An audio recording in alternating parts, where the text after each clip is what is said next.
I needed money, y'all, so I started working at a sports bar, and I made buku money. I made more money working at a sports bar in Atlanta than I did at a law firm.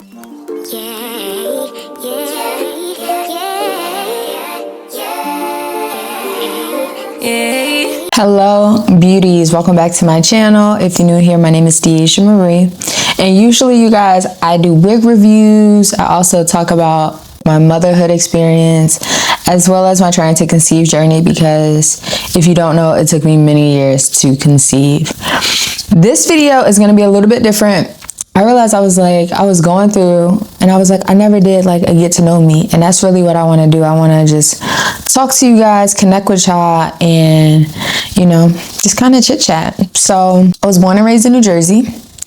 I lived there for 18 years, and I moved to Atlanta in 2011 to attend Spelman College. Yeah, I have wanted to move here since I was in elementary school, probably more middle school. Like when ATL was out, when Stomp the Yard, those movies, plus the whole Atlanta music scene made me want to move out here. Another thing too is like my dad, he was in and out of prison because he distributed drugs. And I never forget one time I was watching the History Channel and they were doing a segment on Kingpin Bloods or whatever. I don't know, some segment, y'all. And I was watching, and tell me why my dad's face came up and he had his eyeball scratched out. And I was like, is that my dad? And it kept showing and it was like, clearly it was him. So, but anyway, that's what made me really want to become a criminal defense attorney. And that's what I would always tell everyone when I grew up. I was like, when I grow up, I either want to be a teacher or a criminal defense attorney.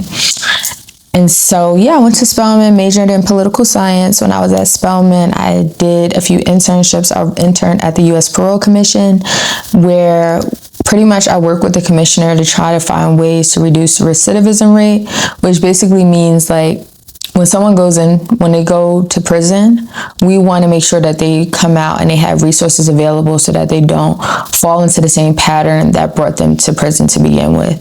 And oftentimes that's making sure that they have access to have a job, also working with them, partnering with them so that they have a mentor, someone who is there, because when they're released, they're put right back into the community where they made the mistakes that they made before. They're around people who did the same, who are probably doing the same things that they were doing that led to them going to prison. Then I started working. I needed money, y'all, so I started working at a sports bar, and I made buku money. I made more money working at a sports bar in Atlanta than I did at a law firm while I was in college.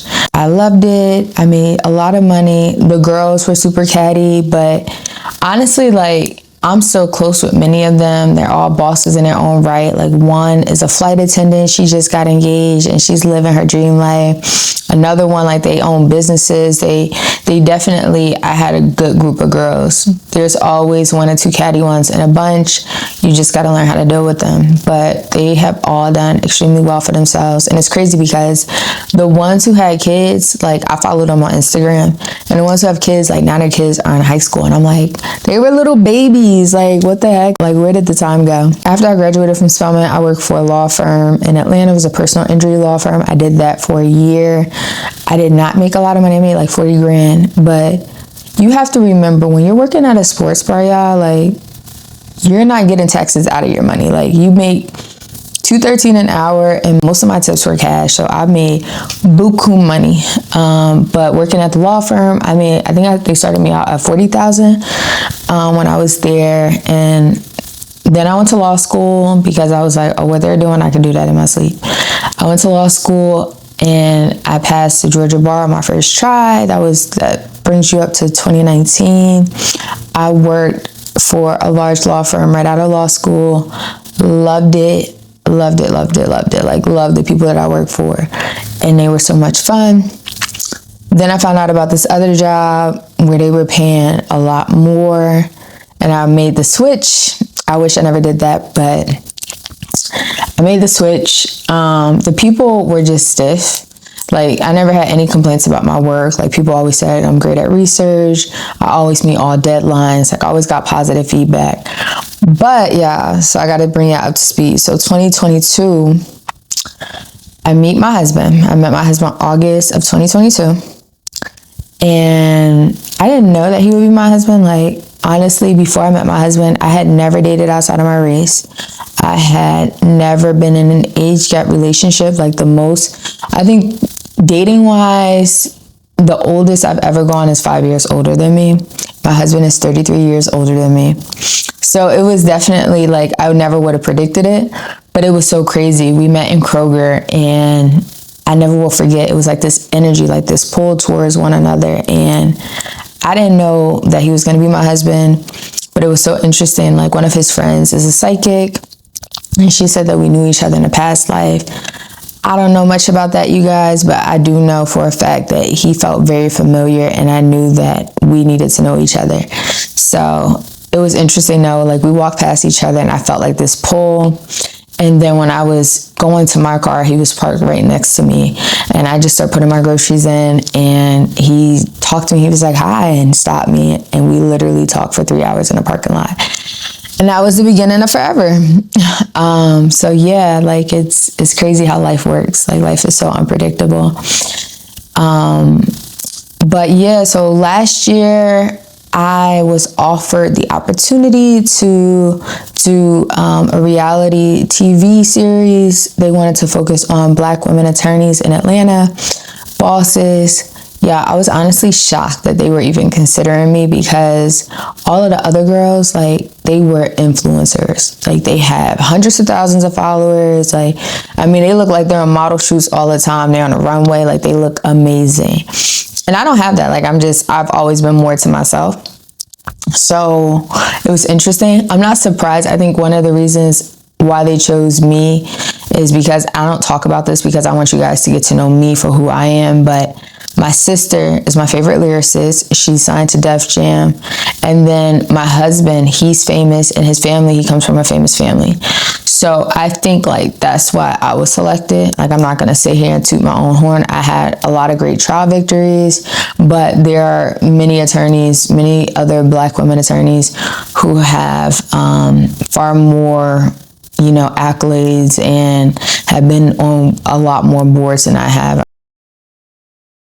The docuseries, we filmed the pilot. It was so much fun. One of the girls I really connected with, she is stunningly beautiful. I'm actually going to see her this Saturday. We connected.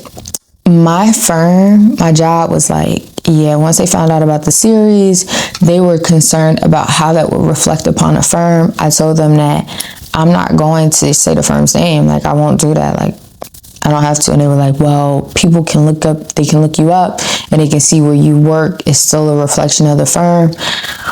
So basically they let me go. And they gave me a nice severance package, but they were just like, yeah, you're not a good fit for the firm. And then I found out that the series didn't even get picked up. Like, it made me question, like, why did I even tell them? But I was just being honest and naive, and I just wanted to be, like, straightforward with them. So it bit me, but it's cool, because honestly, I'm so grateful for where I am now. Like, I feel like sometimes life is just full of ebbs and flows, and you go through the darkest hours, and it makes you appreciate the sunshine so much more. And I'm grateful just for life in general, because if I was still working there, I wouldn't be making these videos. And honestly, I enjoy making these videos way more than I ever did working at that law firm. So I'm excited. This is new to me, you guys, so I am learning, but I'm learning how to edit. I'm learning how to add things. Like, 2026, y'all, I'm gonna bring some interesting content, but I want to hear from you guys. Like, what do you guys want to see? Like, do you guys want me to talk about, like, I love this drink right now. This is my favorite drink. I love the holiday season, but this is the limited edition peach cranberry chai tea. You get it from Publix. Publix is our grocery store here in Georgia. I usually go to Kroger, but Publix has this tea, and it is fire. Like, it is so good. I love everything peppermint right now because it's the holiday season. I love hot chocolate. Like, yeah, it's just a whole vibe for me. But whatever you guys want to talk about, I've talked a little bit about, like, wigs, my alopecia journey, my fertility journey, dating, because yeah, dating in Atlanta is a whole series in and of itself. But let me know, like, what do you guys want to talk about? And if you guys want me to go live, like, when are you guys free? And I want to work with y'all. I want to connect with y'all. I love you guys. Thanks so much for watching. And I'm just so grateful for every single one of you guys that are watching, because I wouldn't be here without y'all. Much love and light. Deja Marie.